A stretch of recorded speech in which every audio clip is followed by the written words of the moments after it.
అలాగే ఆకాశలింగం. కైలాసంబును మించినట్టి కవితా కర్పూర శైలంబునై కాలంబంతయు పళ్ళెమయ్యమరగా జ్ఞానాగ్నిచే వెల్గి నీ మేలున్ కోరుచు దిష్టి తీసెదనురా మేల్మేలనన్ ప్రాంగునుల్ శ్రీలావణ్య రసస్వరూప శుభదా శ్రీరామలింగేశ్వరా. శివా, నీ కైలాస పర్వతం చాలా గొప్పదనుకుంటున్నావా నువ్వు? నేను కైలాస పర్వతాన్ని మించినంత కవితా కర్పూర పర్వతాన్ని అవుతా. నేను కైలాస పర్వతాన్ని మించినంత కవితా కర్పూర పర్వతాన్నై మరి ఈ కర్పూర పర్వతాన్ని ఎక్కడ పెట్టాలి? కాలంబంతయు పళ్ళెమయ్యమరగా, అనంతమైన కాలాన్ని పళ్ళెంగా చేసుకుంటా. దాంట్లో నేను ఈ పర్వతాన్ని దాంట్లో నేను నిలబడతా. నిలబడి జ్ఞానాగ్ని చే వెల్గి, జ్ఞానాగ్ని చేత నేను వెలుగుతానయ్యా.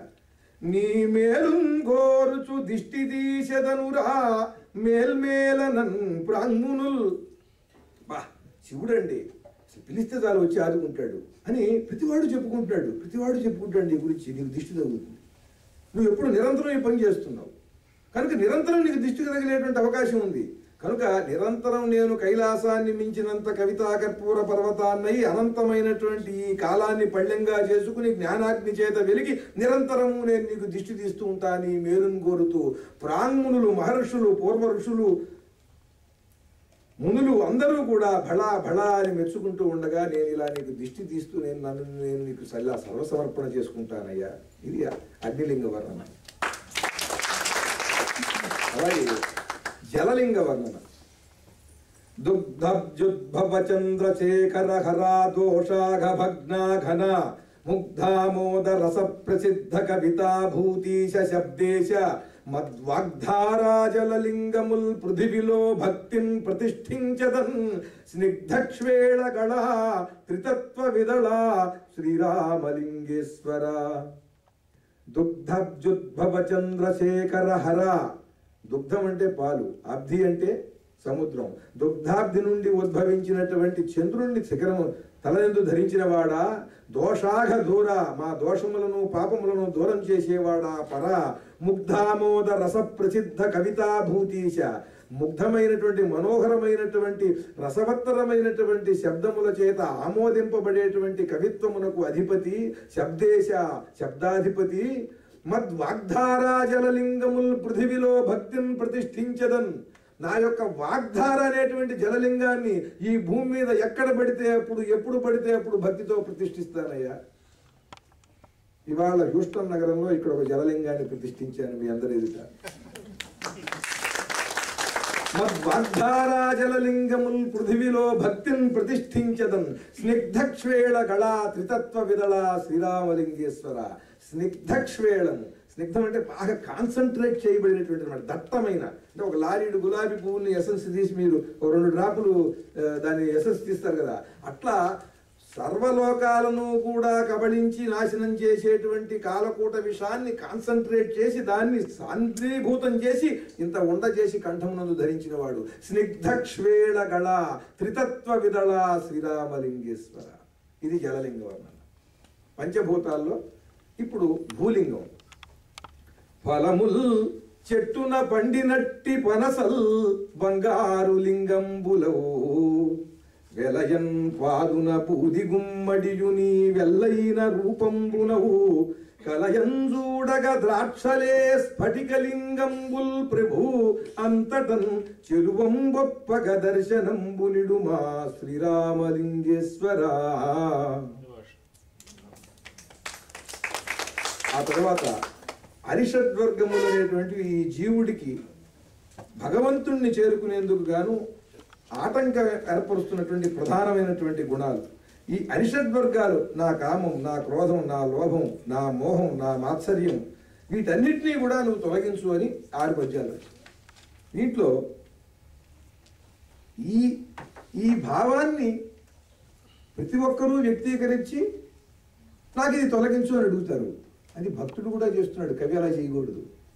ఇంకో కవి చేసినట్టు చేస్తే వీడెందుకు? నా ఉద్దేశం ఏమిటంటే అందరూ అర్చించిన ఈ మందార పూలు, ఈ మల్లె పూలు, ఈ నందివర్ధనాలు, ఈ గన్నేరు పూలు, ఈ గబుక్కుని ఇలా కోసుకొచ్చి శివుడి ముందు అలా పడేసి దండం పెట్టి వెళ్ళటం కాదు. కీకారణ్యాల్లోకి వెళ్ళిపోవాలి. ఈ ప్రపంచంలో ఇంతవరకు ఎవడి కంటాబడని ఒక సౌందర్యవంతమైన ఒక పుష్పాన్ని తీసుకురావాలి.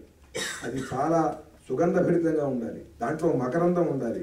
అందరూ చూస్తే ఎక్కడి నుంచి తెచ్చారు ఈ పువ్వు, భలే ఉంది, ఇది ఎక్కడి నుంచి తెచ్చారండి, ఏంటి అసలు ఆ వాసన ఏంటండి, అబ్బా ఏది ఒకసారి చూద్దాం ఏంటంటే చూడటానికి కాదు, ఇది పరమేశ్వరుడికి అని చెప్పి పరమేశ్వరుడి పాదాల ముందు నుంచి అటువంటి పుష్పంతో పరమేశ్వరుడిని అర్చించాలి. అప్పుడు కదా మనకి ఆనందం.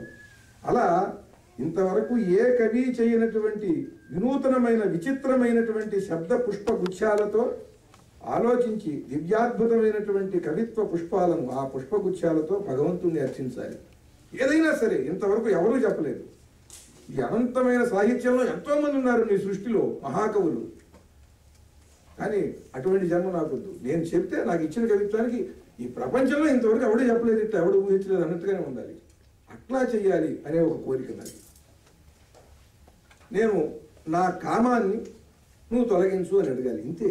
ఎలా అడిగానంటే, స్వామి నీ నేత్రాగ్నికి భస్మమైన మరుడే నీపై నీ కోపంబునన్ పూనెన్నన్ను పిశాచరూపుడై శంభో వాని నిర్జింపగా ఆ నీ మూడవ కన్ను విప్పిన అనూహ్యంబైన పెంజ్వాలలన్ క్షీణింతున్ తగురీతి రక్షణిడుమా శ్రీరామలింగేశ్వరా. ఈ నేత్రాగ్నికి భస్మమైనటువంటి మన్మధుడు అర్ధాంతరంగా చచ్చిన వాడు పిశాచం అవుతాడు. ఇప్పుడు వాడు చచ్చి మన్మథ పిశాచం అయ్యాడు. మామూలుగానే వాడిని ఎవడు తట్టుకోలేడు, వాడు ఇప్పుడు పిశాచం అయ్యాడు. ఆ మన్మథ పిశాచం నిన్నేం చేయలేక నిన్ను సాధించడానికి బలహీనుడైన నన్ను పట్టాడు. ఇప్పుడు వాడు నన్ను హింస పెడుతున్నాడు. ఇప్పుడు నేను వాడి బారి నుండి నేను రక్షింపబడాలని నిన్ను శరణు పెడితే ఇంకా వాడికి బుద్ధి రాలేదని మళ్ళీ మూడో కన్ను తెరిచామనుకో, అనూహ్యంబైన పెంజ్వాలలన్ క్షీణింతు, నా శరీరం దగ్ధమవుతుందయ్యా. వాడికి ఇప్పుడు శరీరం లేదు, వాడు భావనా మాత్రంగా ఉన్నాడు, ఇప్పుడు భావస్వరూపుడు వాడు. కనుక ఇది నీకు పరీక్ష. వాడు పూలబాణం వేసినప్పుడు వాడికి ఏదో నువ్వు కన్ను తెరిచావు, ఆ మంటల్లో దగ్ధమయ్యాడు, అది నీకు పరీక్ష కాదు. ఇప్పుడు వాడు పిశాచమై అంటే ఆ పిశాచమైన వాడికి ఇంకా ఎక్కువ బలం. కనుక ఇప్పుడు వాడు నీ మీద పూలబాణం వేసినప్పటి స్థితి కన్నా ఇప్పుడు ఇంకా బలం పుంజుకున్నాడు. వాడికి శరీరం లేదు, బలహీనుడైన నన్ను బట్టి బాధిస్తున్నాడు. నేను అది ఎందుకని బాధించడం, నిన్ను సాధించడం కోసం. నీ భక్తుడి కదా, నన్ను పీడిస్తే నీకు వాడికి ఆనందం అనమాట. నువ్వేం చేయలేకపోయావుగా, ఇంకా శివుడేంటి, అది వాడి అహంకారం. ఇప్పుడు నువ్వు నేను శంభో నేను వేడుకుంటున్నా, ఇప్పుడు నువ్వు మళ్ళీ వాడికి బుద్ధి లేదా అని గబుక్కుని ఆవేశంగా మూడో కన్ను తెరిస్తే నా శరీరం దగ్ధమవుతుంది. ఇది నీకు సరైన పరీక్ష. కనుక తగురీతి రక్షణిడుమా శ్రీరామలింగేశ్వర. అలాగే నా అసూయ ఎలాంటిది, దాన్ని ఎలా నేను పోగొట్టుకోవాలి. సత్సాహిత్య శిశృక్షువుల్ విబుధులున్ శాంతాత్ములను చూచి నేనుత్సాహమును పూని వారి వలె ఉద్యోగింప నాలోని మాత్సర్యంబు నశింపజేయుము కృపామాధుర్య త్వత్సన్నిధిన్ చిత్ సౌందర్య సరోజమై విరిసెదన్ శ్రీరామలింగేశ్వర. సత్సాహిత్య శిశృక్షువులు, మహాద్భుతమైనటువంటి సాహిత్యాన్ని సృష్టించాలి అనేటువంటి ఇచ్చ కలిగినటువంటి వాళ్ళు ఉంటారే, వాళ్ళు విబుధులు మహాపండితులు, శాంతాత్ములను చూచి, శాంతమే తమ ఆత్మలక్షణము కలిగినటువంటి మహాత్ములు ఉంటారు. వాళ్ళని చూసి ఆహా ఇట్లా చేయాలి, ఇలా చేయాలి, ఇలా ఉండాలి అని నేను ఉత్సాహమును పూని వారి వలె ఉద్యోగింప నాలోని ఈ మాత్సర్యంబు నశింపజేయుము కృపామాధుర్య. కృపామాధుర్య కరుణామాధురి కలిగినటువంటి రూపమయ్యాన్ని ఇది. ఆ కృపామాధుర్య